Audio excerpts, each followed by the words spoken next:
I have yet to give a speech or have a meeting where somebody doesn't ask me the millennial question. What's the millennial question? Apparently, millennials as a generation, which is a group of people who were born approximately 1984 and after, are tough to manage. And they're accused of being entitled and narcissistic, and self-interested, unfocused, lazy. But entitled is the big one. And because they confound leadership so much, what's happening is leaders are asking the millennials, what do you want? And millennials are saying, we want to work in a place with purpose, love that. We want to make an impact, whatever that means. We want free food and beanbags.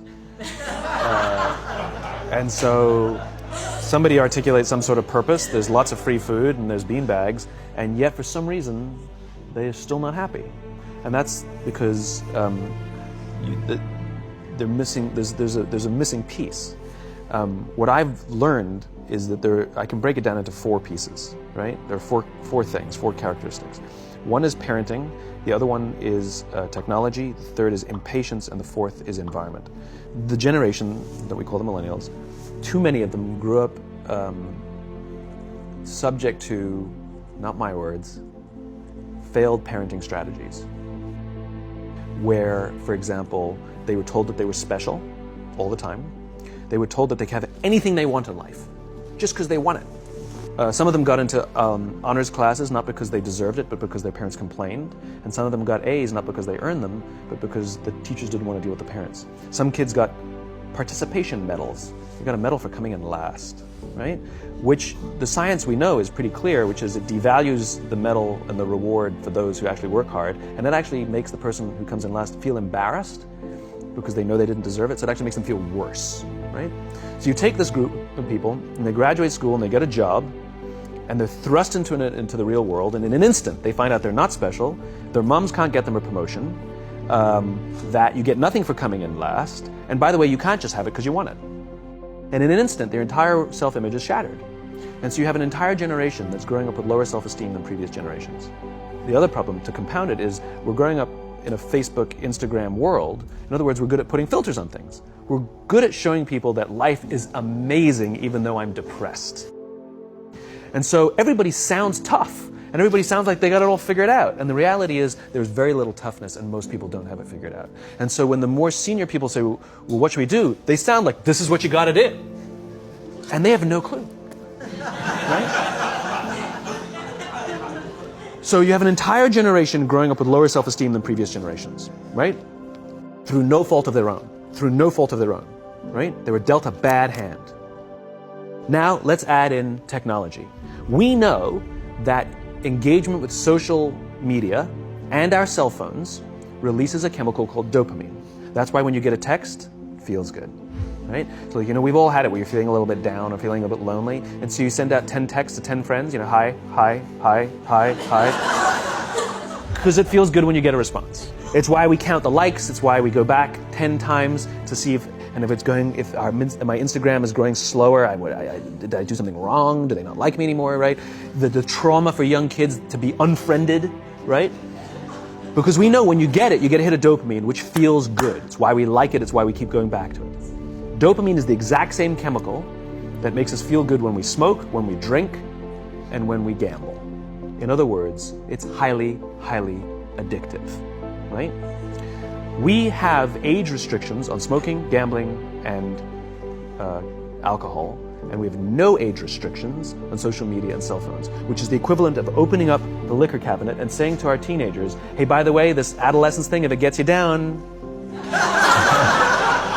But that's basically what's happening. That's basically what's happening, right? That's basically what happened. You have an entire generation that has access to an addictive, numbing chemical called dopamine through social media and cell phones as they're going through the high stress of adolescence. Why is this important?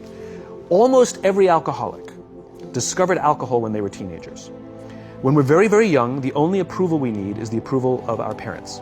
And as we go through adolescence, we make this transition where we now need the approval of our peers. Very frustrating for our parents, very important for us. It allows us to acculturate outside of our immediate families into the broader tribe, right? It's a highly, highly stressful and anxious period of our lives, and we're supposed to learn to rely on our friends.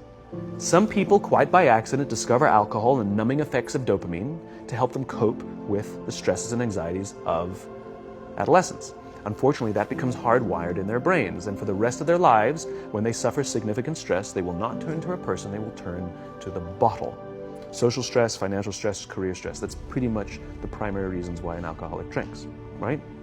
What's happening is, because we're allowing unfettered access to these dopamine-producing devices and media, basically it's becoming hardwired, and what we're seeing is, as they grow older, too many kids don't know how to form deep, meaningful relationships. Their words, not mine. They will admit that many of their friendships are superficial.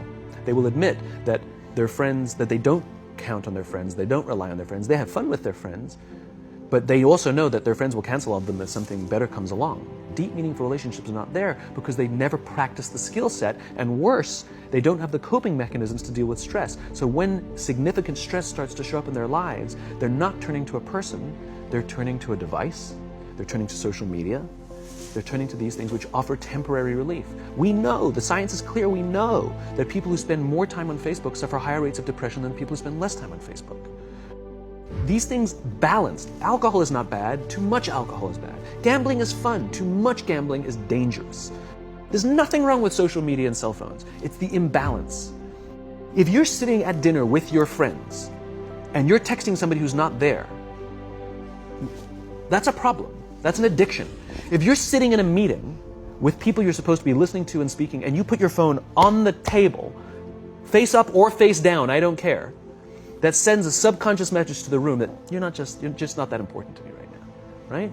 That's what happens. And the fact that you cannot put it away is because you are addicted, right? If you wake up and you check your phone before you say good morning to your girlfriend, boyfriend, or spouse, you have an addiction.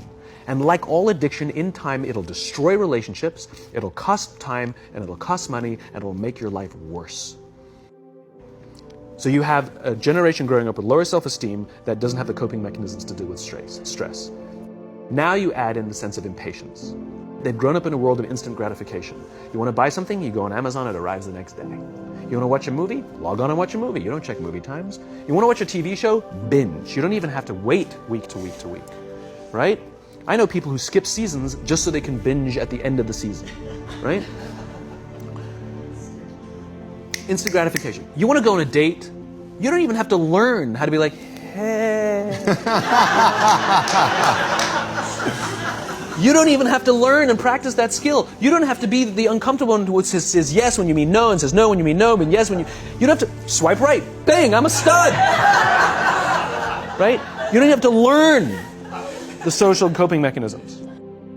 Everything you want, you can have instantaneously. Everything you want, instant gratification. Except job satisfaction and strength of relationships, there ain't no app for that. They are slow, meandering, uncomfortable, messy processes. And so I keep meeting these wonderful, fantastic, idealistic, hardworking, smart kids. They've just graduated school. They're in their entry-level job. I sit down with them and I go, how's it going? They go, I think I'm going to quit. I'm like, why? They're like, I'm not making an impact. I'm like, you've been here 8 months. You know? It's as if they're standing at the foot of a mountain and they have this abstract concept called impact that they want to have in the world, which is the summit. What they don't see is the mountain. I don't care if you go up the mountain quickly or slowly, but there's still a mountain. And so what this young generation needs to learn is patience. That some things that really, really matter, like love, or job fulfillment, joy, love of life, self-confidence, a skill set, any of these things, all of these things take time. Sometimes you can expedite pieces of it, but the overall journey is arduous and long and difficult. And if you don't ask for help and learn that skill set, you will fall off the mountain, or you will, the worst case scenario, and we're already seeing it, the worst case scenario is we're seeing an increase in suicide rates, we're seeing an increase in this generation, we're seeing an increase in accidental deaths due to drug overdoses, we're seeing more and more kids drop out of school or take leaves of absence due to depression. Unheard of. This is really bad. The best case scenario, those are all bad cases, right? The best case scenario is you'll have an entire population growing up and going through life and just never really finding joy. They'll never really find deep, deep fulfillment in work or in life. They'll just waft through life, and it'll be just, it's fine. How's your job? It's fine. The same as yesterday. How's your relationship? It's fine. Like that's the best case scenario. Which leads me to the fourth point, which is environment. Which is we're taking this amazing group of young, fantastic kids who were just dealt a bad hand. It's no fault of their own. And we put them in corporate environments that care more about the numbers than they do about the kids. They care more about the short-term gains than the long-term life of this young human being. We care more about the year than the lifetime, right? And so we are putting them in corporate environments that aren't helping them build their confidence, that aren't helping them learn the skills of cooperation, that aren't helping them overcome the challenges of a digital world and finding more balance, that isn't helping them overcome the need to have instant gratification and teach them the joys and impact and the fulfillment you get from working hard on something for a long time that cannot be done in a month or even in a year. And so we're thrusting to them in corporate environments, and the worst part about it is they think it's them. They blame themselves. They think it's them who can't deal. And so it makes it all worse. It's not. I'm here to tell them it's not them.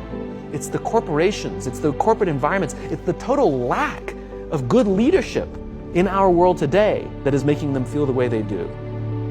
They were dealt a bad hand, and I hate to say it, but it's the company's responsibility. Sucks to be you, like we have no choice, right? This is what we got, and I wish that society and their parents did a better job. They didn't.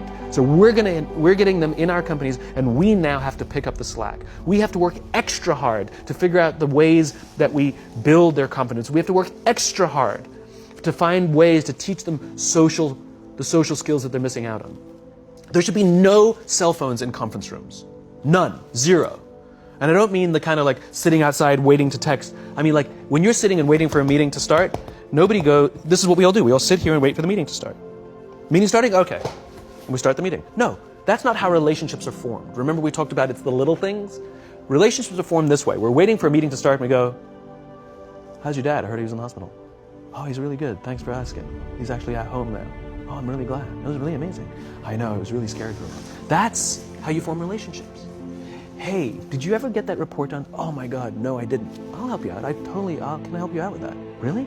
That's how trust forms. Trust doesn't form at an event in a day. Even bad times don't form trust immediately. It's the slow, steady consistency. And we have to create mechanisms where we allow for those little innocuous interactions to happen. But when we allow cell phones in conference rooms, we just, okay, have the meeting. And then my favorite is like when there's a cell phone there and you go like this, you go. It rings and you go. I'm not going to answer that. Mr. Magnanimous, you know? When you're out for dinner with your friends, like I do this with my friends. When we're going out for dinner and we're leaving together, we'll leave our cell phones at home.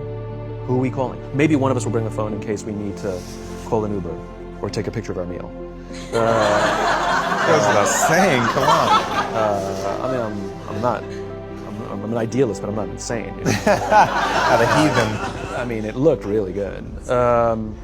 We'll take one phone. And so it's like an alcoholic. The reason you take the alcohol out of the house is because we cannot trust our willpower. We're just not strong enough. But when you remove the temptation, it actually makes it a lot easier. And so when you just say, don't check your phone, people literally will go like this. And somebody will go to the bathroom, and what's the first thing we do? Have the phone, because I wouldn't want to look around the restaurant for a minute and a half. But if you don't have the phone, you just kind of enjoy the world. And that's where ideas happen. The constant engagement is not where you have innovation and ideas. Ideas happen when our minds wander and we go, and you see something, you go, I bet I could do that. That's called innovation, right? But we're taking away all those little moments, right? You should not, and none of us should charge our phones by our beds. We should be charging our phones in the living rooms, right? Remove the temptation. You wake up in the middle of the night because you can't sleep, you won't check your phone, which makes it worse. But if it's in the living room, it's relaxed, it's fine. But it's my alarm clock. Buy an alarm clock. They cost $8, right? I'll buy you an alarm. But the point is we now in industry, whether we like it or not, we don't get a choice. We now have a responsibility to make up the shortfall and to help this amazing, idealistic, fantastic generation build their confidence, learn patience, learn the social skills, find a better balance between life and technology. Because, quite frankly, it's the right thing to do.